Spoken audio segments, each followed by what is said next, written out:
Hello everyone, कैसे आप लोग। आई होप आप लोग अच्छे हो गए। मैं भी बहुत अच्छा हूँ। आज की जो हमारी क्लास होने वाली है वो हमारी डिसोल्यूशन ऑफ पार्टनरशिप फर्म की क्लास होने वाली है, क्लास 12th के लिए और बीकॉम स्टूडेंट्स के लिए, जिसके अंदर हम करेंगे डिसोल्यूशन का कॉन्सेप्ट और क्वेश्चंस को कैसे अटेम्प्ट करना है। और ये पूरी जो क्लास होगी हमारी एग्ज़ाम बेस होगी, क्योंकि हमारे एग्ज़ाम बहुत पास में हैं, तो हम एग्ज़ाम के अंदर कैसे नंबर अच्छे से स्कोर करें उसके ऊपर मैंने पूरी क्लास बनाई है। ठीक है, तो चलिए आज की क्लास स्टार्ट करते हैं। My name is Arjun Singh. I have an experience in teaching more than 9 years और आप देख रहे हैं एएसबी कॉन्सेप्ट लर्निंग।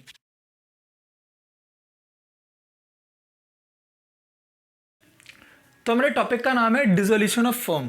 इस टॉपिक को स्टार्ट करने से पहले मैं आपको बता दूं, ये चैप्टर क्लास 12th के अंदर मिनिमम 6 मार्क्स का आता है और बीकॉम के अंदर चाहे वो ऑनर्स हो चाहे पास हो, मिनिमम 12 से 15 मार्क्स के अराउंड ये डिसोल्यूशन का क्वेश्चन आता ही आता है आपके एग्जाम के अंदर। ठीक है, और 12th क्लास के लिए इस चैप्टर से जनरली हमारी क्या आती है, जनरल एंट्री आती है मोस्ट ऑफ द टाइम।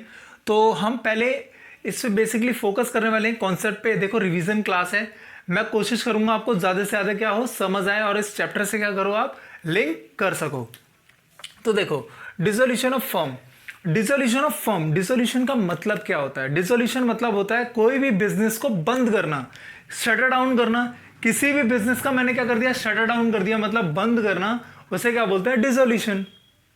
अगर आपको याद हो तो आपने क्लास 12 के अंदर हमने जो चैप्टर पढ़े थे वो क्या क्या था। पहला चैप्टर था पार्टनरशिप फर्म, देन उसके बाद हमारा क्या था, एडमिशन ऑफ पार्टनरशिप फर्म, फिर उसके बाद रिटायरमेंट, देन उसके बाद डेथ, और देन क्या होता है, डिसोल्यूशन। तो देखो इस चैप्टर को लास्ट में पढ़ते हैं, क्योंकि ये चैप्टर क्या है, पूरा एकदम जब बिजनेस को हम शटर डाउन करने वाले होते हैं, बंद करने वाले होते हैं, तब इस चैप्टर की क्या होती है, ज़रूरत होती है।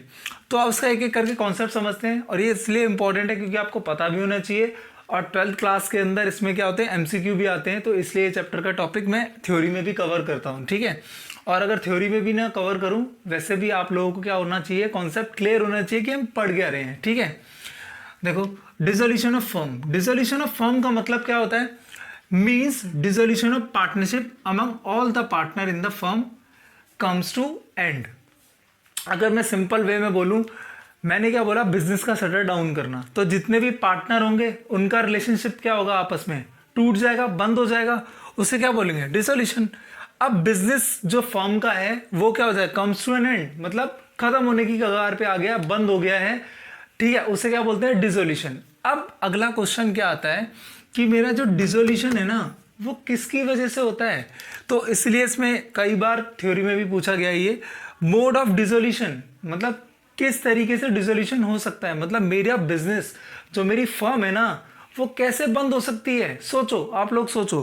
पहला म्यूचुअल एग्रीमेंट, म्यूचुअल एग्रीमेंट मतलब जो पार्टनर मिलके जिन्होंने पार्टनरशिप करी थी।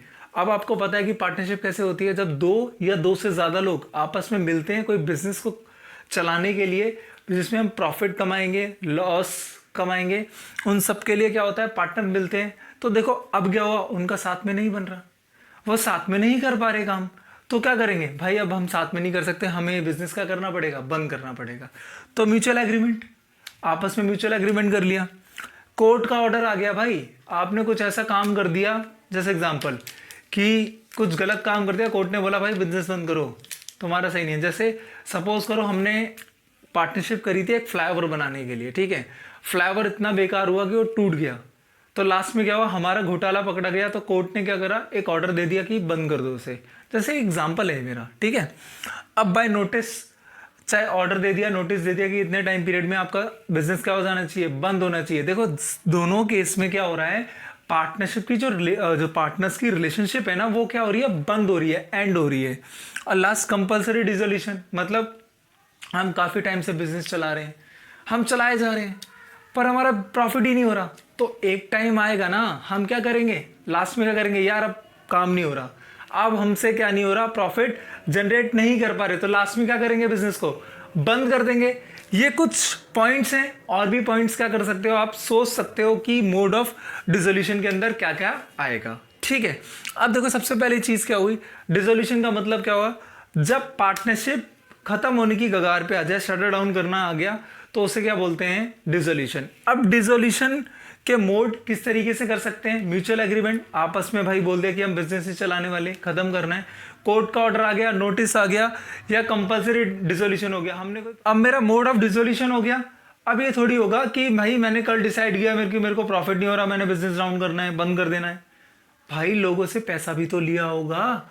अगर मेरा बिजनेस चल रहा है, मैंने कोई शॉप ओपन करी है, ये थोड़ी कि मेरा प्रॉफिट नहीं हो रहा तो अचानक से मैं शटर डाउन कर दूं, नहीं ना।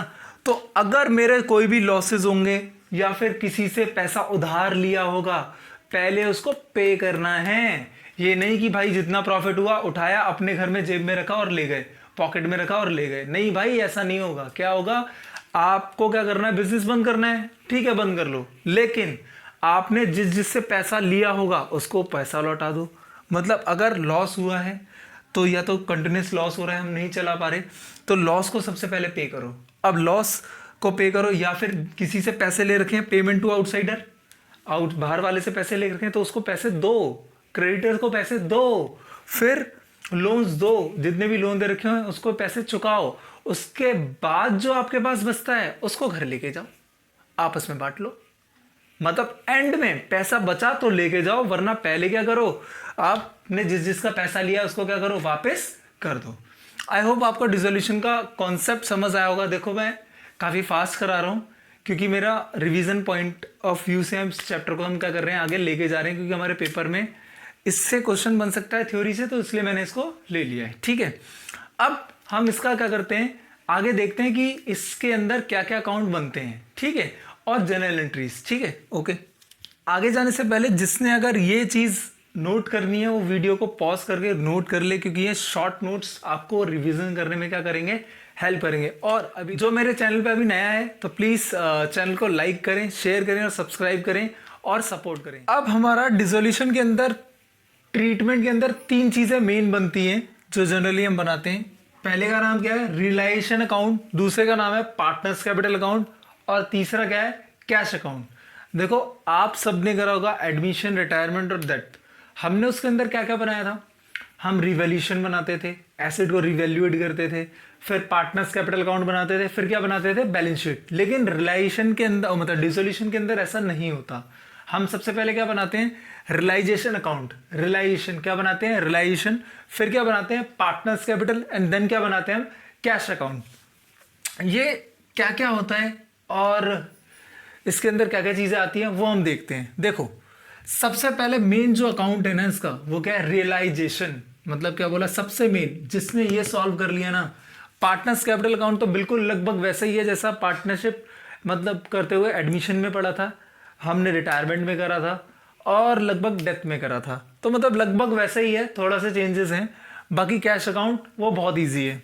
मेन है ये, जिसने ये बना लिया, इसी के ऊपर मेरी पेपर के अंदर जनरल एंट्रीज भी आती हैं, इसी पर मेरा क्वेश्चन भी आ सकता है। देखो पेपर के अंदर जनरली हमारी जनरल एंट्री आती है, लेकिन क्वेश्चन भी आता है। ठीक है, तो हम दोनों प्रिपेयर करेंगे।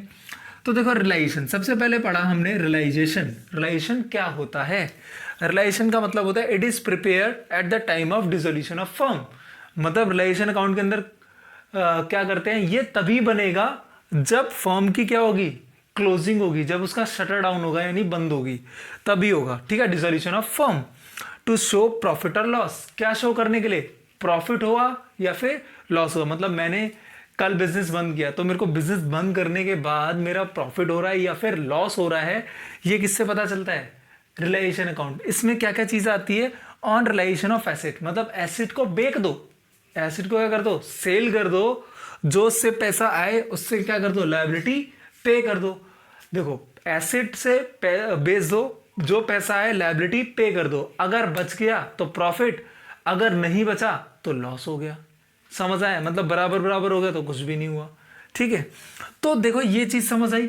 अब इस चीज़ के ऊपर मैं पहले जनरल एंट्रीज बता देता हूँ। बेसिकली मैं पहले हम क्या करते हैं अपनी रेगुलर क्लास के अंदर, हम फॉर्मेट करते हैं देन क्वेश्चन करते हैं, लेकिन हम अभी पूरा टोटल हमारा फोकस है मार्क्स स्कोर करने में।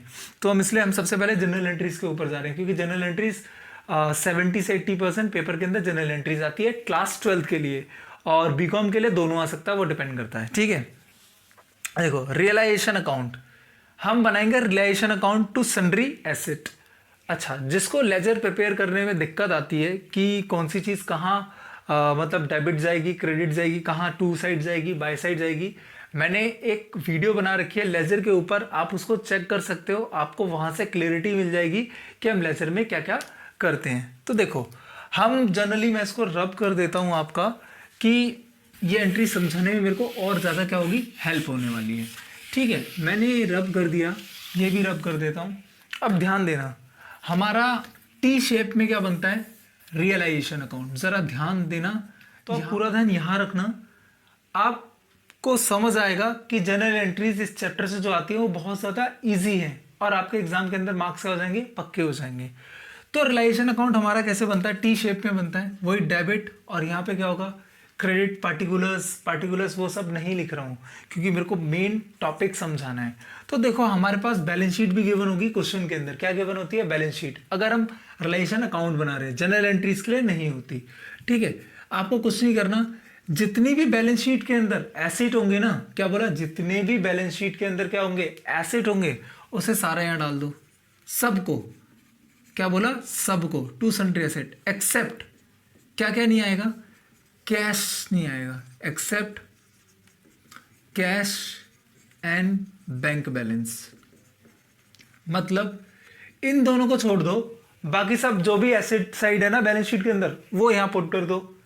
कैश नहीं आएगा, क्यों नहीं आएगा, क्योंकि कैश का क्या बनता है, अकाउंट बनता है, इसलिए नहीं आएगा। ठीक है, अब देखो क्या हुआ, ये एंट्री देखो यहीं से बनी है, realisation account debit to sundry asset. अब देखो टू साइड है, तो मैंने अपनी लेजर की क्लास में बताया था कि अगर जो टू साइड होता है वो यहां पर आता है। ठीक है, और ऊपर जो अकाउंट बनाते हैं उसका नाम ऊपर है, तो नीचे वाला इधर आएगा। अगर रियलाइजेशन का नाम नीचे है तो दूसरे का नाम अगर ऊपर है तो वो किस साइड जाएगा, बाई साइड जाएगा, जो हमारी अगली एंट्री के अंदर है। देखो अब रियलाइजेशन का नाम क्या हो गया, नीचे, यहाँ क्या है, सन्ड्री लायबिलिटी अकाउंट।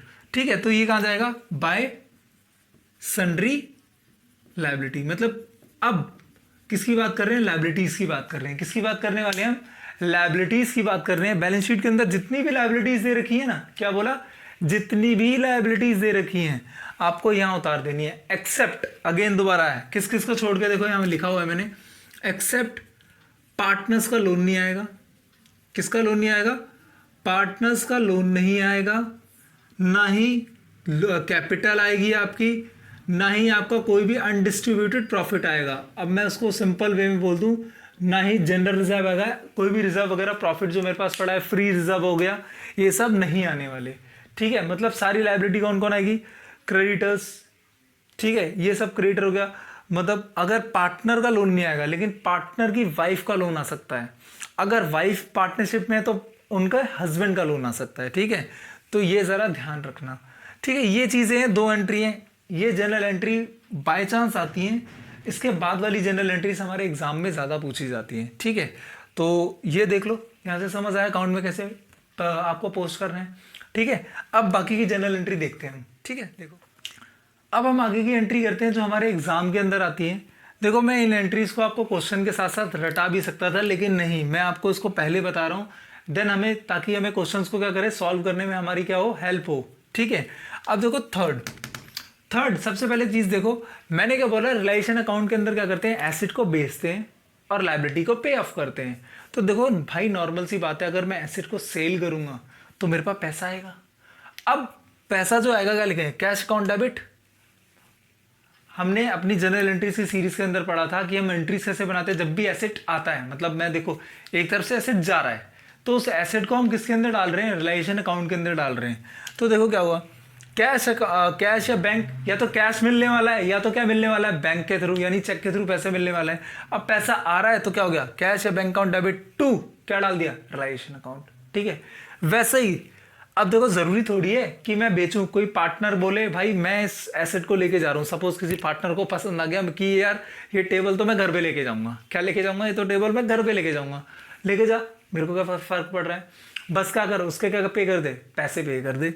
तो क्या हुआ, partners capital account debit to realisation account. देखो टू रियलाइजेशन सेम है, बस यहाँ पे क्या आएगा, कौन लेके चला गया, पार्टनर्स कैपिटल को हमने पे कर दिया। अब पार्टनर ए भी हो सकता है, बी भी हो सकता है, सी भी हो सकता है, डी भी हो सकता है, जो मर्जी पेपर के अंदर मेंशन कर रखा हो क्वेश्चन के अंदर। ठीक है, अगला सेम देखो, अगर मैंने एसेट बेचा तो पैसे आए, cash account debit to bank account to realisation. वैसे जब मैंने लायबिलिटी पे करी तो पैसे मेरे पास से क्या हो गए ना, तो क्या हुआ, realisation account debit to cash and bank account.